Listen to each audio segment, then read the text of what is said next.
Social activist Shah Alam Guddu Jamali सिर्फ नाम ही नहीं बल्कि काम से भी जाने और पहचाने जाते हैं। 2,97,000 रुपये के चेक और उपकरण किए वितरित। जी बिल्कुल बताना चाहूँगा कि आजमगढ़ जिले के सपा विधान परिषद सदस्य एवं सोशल एक्टिविस्ट शाह आलम गुड्डू जमाली कुछ ऐसा ही करते चले आ रहे हैं। शाह आलम गुड्डू जमाली जिन्होंने जहां जरूरत देखी वहां इंसानियत की मिसाल कायम की। समाजवादी पार्टी के नेता व विधान परिषद सदस्य की जनता उस वक्त सराहना करने से अपने आप को नहीं रोक पाई जब उन्होंने बुधवार को असहायों और जरूरतमंदों के लिए 4 ट्राईसाइकिल, 1 व्हीलचेयर, 15 ठेले और 2,97,000 रुपये के चेक वितरित किए। इस पहल से गरीबों और असहायों के चेहरे खिल उठे। इस दौरान एमएलसी शाह आलम गुड्डू जमाली ने कहा कि उन्होंने हमेशा जनता की सेवा को अपना धर्म माना है। उन्होंने बताया कि गरीबों और असहायों की सेवा ही सच्ची मानवता है। राजनीति में आने का उद्देश्य केवल जनता की मदद करना है, न कि राजनीति का लाभ उठाना। उन्होंने कहा कि जब वह राजनीति में नहीं थे तब भी वे गरीबों की मदद करते थे और आज जो कुछ भी हैं उनकी दुआओं की वजह से हैं। उन्होंने जनता से वादा किया कि हमेशा उनके लिए खड़े रहेंगे और सेवा करने से पीछे नहीं हटेंगे। सपा जिला अध्यक्ष हवलदार यादव ने कहा कि पार्टी के राष्ट्रीय अध्यक्ष अखिलेश यादव समाज के वंचित, शोषित और जरूरतमंदों के सच्चे नेता हैं। उन्होंने आगे कहा कि पीडीए की एकजुटता के दम पर 2027 में समाज के असहाय और वंचित लोगों के हित में सरकार बनने जा रही है। सुनिए गरीबों के मसीहा माने जाने वाले शाह आलम गुड्डू जमाली ने क्या कुछ कहा। मैंने मेहनत करके कुछ पाया है, उसको मैं जब इन लोगों में थोड़ा डिस्ट्रीब्यूट करता हूँ या उसका हिस्सा कुछ शेयर करता हूँ इन लोगों से, तो पता नहीं क्यों मुझे ऐसा फील होता है कि यही मेरा रियल जो रिटर्न है। इनके चेहरे पे खुशी देखता हूँ तो लगता है कि चलो ये ज़िंदगी किसी के काम आ रही है।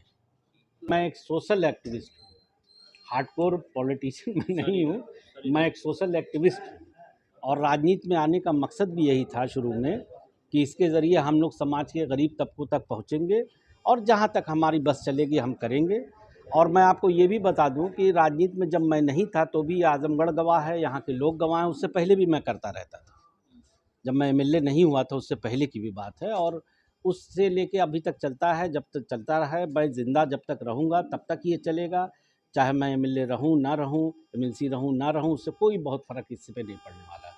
अच्छा सर, हम ये मानते हैं कि वहाँ पे जो कांग्रेस और आरएलडी जो ये इनकी जो पार्टी है तेजस्वी जी की, वो सरकार बनाएगी। कट बढ़ता है, मैं फैक्ट पे बात करूँगा तो ऐसा थोड़ी है कि एनडीए या बीजेपी में ऐसा नहीं हुआ। उसमें भी थोड़े मोड़े कहीं ना कहीं डिफरेंस ऑफ ओपिनियन बनते हैं और बने भी थे। इसमें आपने अगर न्यूज़ देखी होगी तो बहुत दिनों तक चलता रहा, चिराग जी से चलता रहा, इनसे चलता रहा, उनसे चलता रहा, लेकिन वो धीरे धीरे सेटिल हो जाता है।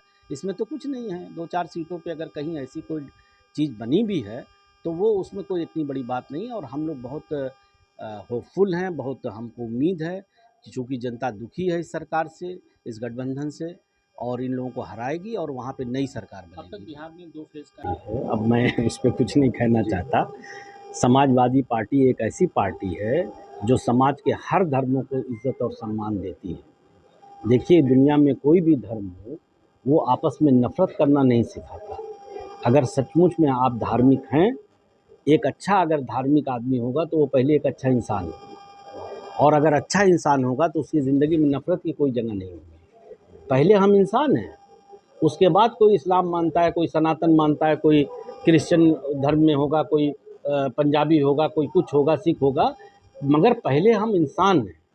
और आई एम सॉरी टू से, चूँकि हम अच्छे इंसान नहीं बन पाते इसलिए हम ये कमज़ोर चीज़ों का, धर्म का सहारा लेते हैं, है ना। ये वो लोग वो करते हैं, धर्म और जाति का नारा लगाते हैं, जिनको अपने कर्मों पे भरोसा नहीं होता और जिनको इस बात का यकीन नहीं होता कि हम मेरिट की बात करके भी चुनाव लड़ सकते हैं, सरकार बना सकते हैं। विकास की अगर हम बात करें तो भी सरकार बनेगी, हम बेरोजगारों की बात करें तो भी सरकार बनेगी, हम किसानों की बात करें, डेवलपमेंट की बात करें तो भी हम सरकार बना सकते हैं।